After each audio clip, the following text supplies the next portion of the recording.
Hello and welcome to my account.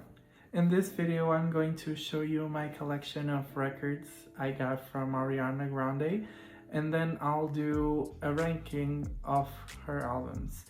I've got my Ariana Grande shirt on and I've got this special hat I got from university, so let's go. First, I want to say that I am an Arianator, so of course I love all these albums, but there's ones I like better than others, so that's why I'm doing a ranking. At 7th place, last place, I put My Everything. I got this one in the pink anniversary disc. Why do I put My Everything at last place? It got Break Free, One Last Time, some of her biggest hits, but this album to me sometimes feels very disjointed. I like to say that it feels like a playlist. It's not very cohesive sonically, and it got my least favorite Ariana Grande song of all time called Hands on Me. So, for all these reasons and because I like the other albums best, this is my last place. At 6th place, and you might hate me for this, I put Thank You Next. I got this one as a Target exclusive clear vinyl. The physicals for Thank You Next had the black cover, but since this is a exclusive, this got the pink cover. Why do I put Thank You Next as my 6th place? I'd like to say that emotionally, Thank You Next is my favorite album of Ariana Grande. And why do I say this? Because this came out when I was a teenager. So you can only imagine, this was my whole personality, aesthetic. I used to listen to this every day. The hits, Thank You Next, Seven Rings, Break Up With Your Girlfriend, I'm Bored. The whole moment was iconic. I think of this album like a pop bible, but this did not age well. This album is very dated. It's very 2019, and don't get me wrong. There's nothing wrong with being, sonically of a certain era, but for replay value, that's not very good to not age well. So unfortunately, I put this as my 6th place. At 5th place, we got Yours Truly. I got the Yours Truly. The sticker is ripped, but it's the 10-year anniversary picture disc. This cute little disc here. Why do I put Yours Truly, her debut album, at 5th place? Some might say, well, she only evolved after this, so why not put it last? Because this is a true R&B Ariana Grande album. And I love, love, love when Ariana goes R&B. This is an R&B album from first track to the last one. Okay, the last one is very electronic, but you get the idea. There's songs like Honeymoon Avenue, Baby I, Tattooed Heart, even Piano, that people like to say that is a bad song. You guys are wrong. Piano is one of her best songs, so Piano is in here too. And I put it at 5th place because I really do like the other albums best, because if not, I would put this at 1st place. It's a great debut album for an artist, period.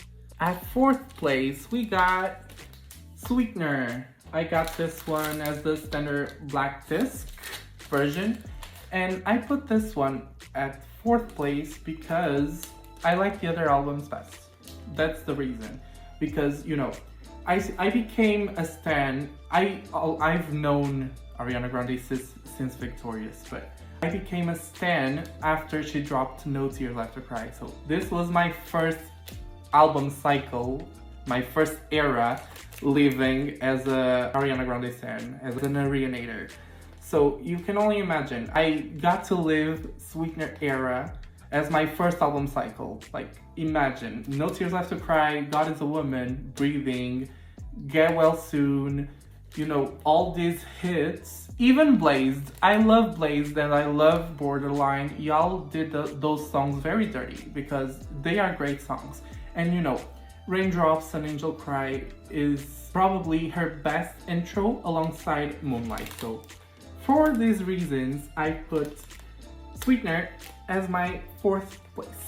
Entering the podium at 3rd place, we got Dangerous Woman. Yeah, I got this one as the standard black edition. And I put Dangerous Woman at 3rd place because, you know, I was fighting myself to put this at 4th place and then Sweetener at 3rd place, but I can't escape Into You. I can't escape Moonlight. Moonlight is her best intro alongside Raindrops. But then we have her best outro, Thinking About You. Touch It is a great song. Into You is the best pop song ever released, period. This is her first cohesive and great quality album. This album ended a bad cycle for her. This was an aesthetic shift that she needed and that she improved her career with. So I cannot put this below a 3rd place. And this is the reason why. Let's see who's second.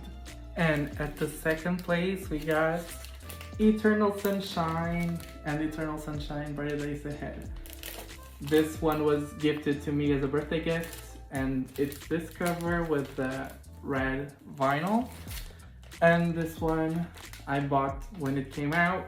It's this cover with the little blue disc. Very cutesy, very great looking. So why do I put Eternal Sunshine at 2nd place? Well, because I like Positions best, so that's a reason. But actually, I put this one at 2nd place because, you know, this album came out when I needed it to come out. I was experiencing lots of things in my life, and this album came to heal me like she was healing herself from all the trauma she had been through. At this time, she spoke to me directly in this album. At least that's what I thought I heard. I mean, she was talking about herself, but I could relate to her.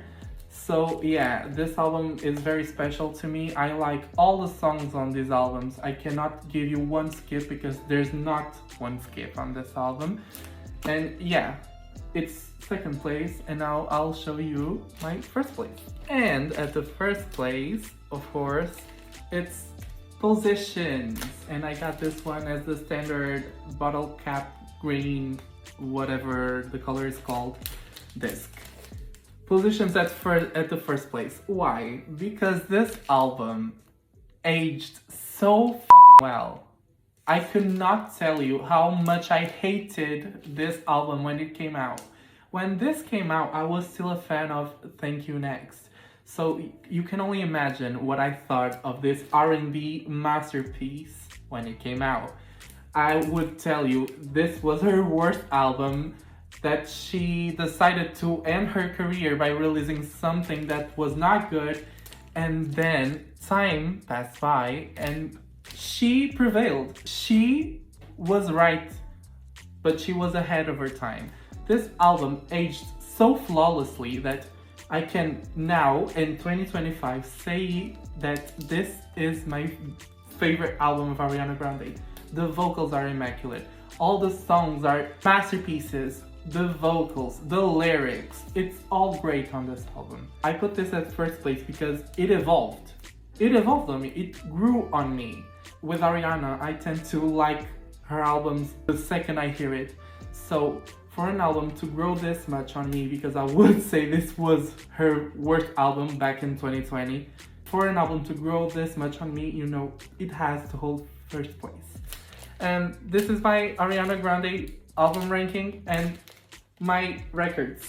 So thank you for watching, and I might do another video showing my whole record collection one day. Thank you.